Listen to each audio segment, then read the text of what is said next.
A review of the Vanilla Enhancement mod for Rome Total War. One of the newest major mods on the Rome Total War scene, Ahowl 11's Vanilla Enhancement mod does not try to make Rome Total War into something it's not. While mods such as Europa Barbarorum or Extended Cultures stretch the Rome Total War engine to its limits in terms of what it can do, Vanilla Enhancement has been built from the ground up utilizing Rome Total War modding wisdom and knowledge that has been built up for the last 16 years in order to preserve both the stability and essence of the vanilla game while enhancing it in every way possible, in the vein of other mods that try to keep the vanilla style of the game, like the venerable Extended Greek mod or the newer Barbarian Empires. One of the distinguishing features of the Vanilla Enhancement mod is its campaign map.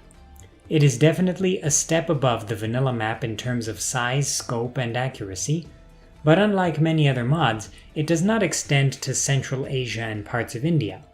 Several mods extend the map to that region in order to include Bactria and sometimes a Saka faction, but of course doing so takes the focus of the campaign itself away from the Mediterranean.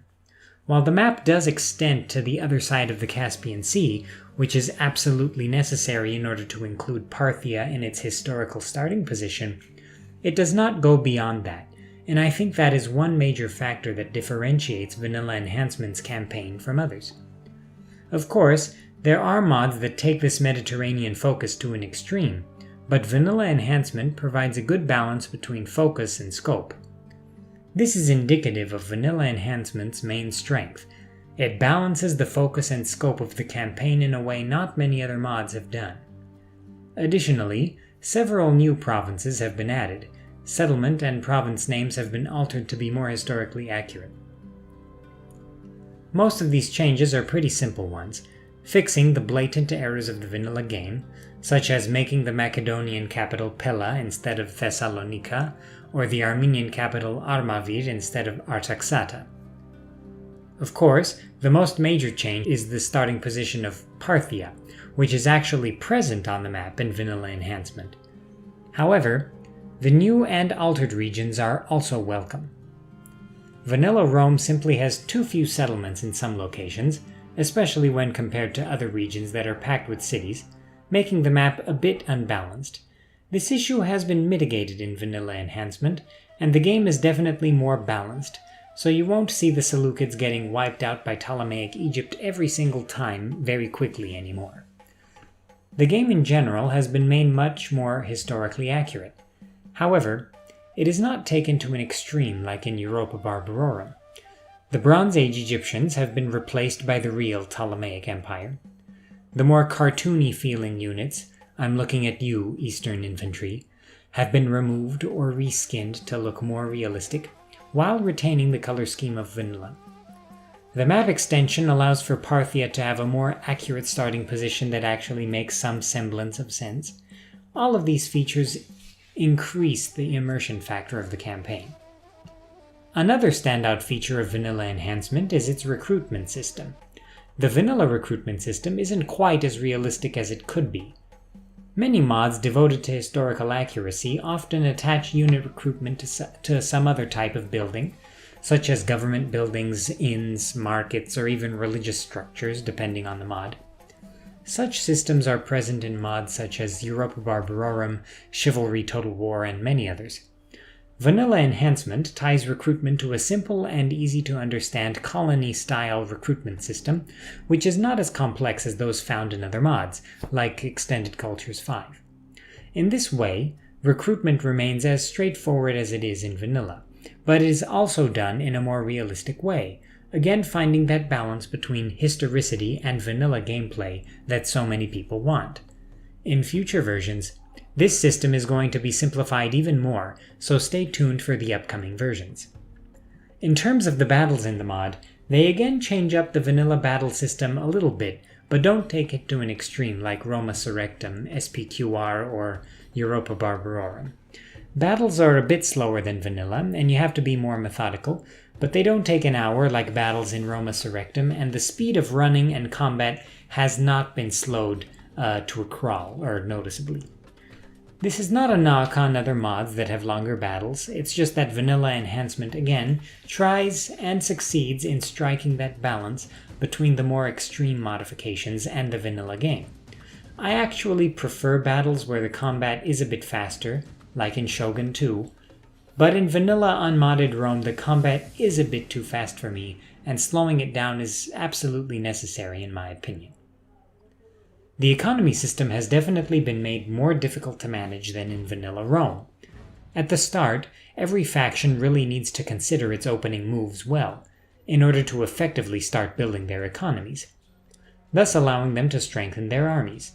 Many of the smaller factions start out with horrible economies, so the beginning of the campaign is pretty hectic in terms of acquiring new lands and stabilizing the economy, which is pretty similar to Vanilla in some respects, depending on the faction, and is reminiscent of Europa Barbarorum, where many smaller factions start out with a deficit.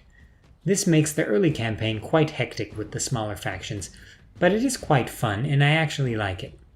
It's quite different from mods like many in the Invasio Barbarorum series, where many of the larger empires start out with huge territories and armies, but their economies are collapsing. It's pretty much the opposite of that. I suppose I would prefer it if it was more like the economy system in Chivalry Total War, where even the smallest faction begins with a small surplus, but it is very difficult to grow your economy and you really have to build in order to make your kingdom viable in the long run. But the economy system here is also well done and challenging in a way that doesn't stray too far from the vanilla game. The graphics in Vanilla Enhancement are quite nice, again striking the balance between vanilla and mods with total graphical overhauls like Roma Surrectum that take a toll on performance.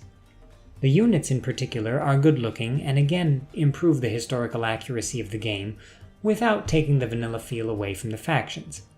Some have stated that there are too many additional units and this takes away from the individuality of each faction, but in my opinion each player can choose the way they want to construct their faction's armies in vanilla anyway, and I don't think this takes away from the gameplay. It just gives you more strategic options and more units to try out with any of the factions in the game, which I find to always be a very fun part of any Total War game. Of course, the factions remain very distinct, as they are in vanilla, just with an access to a bevy of new and excellent looking units. The culture system is also something that should be mentioned.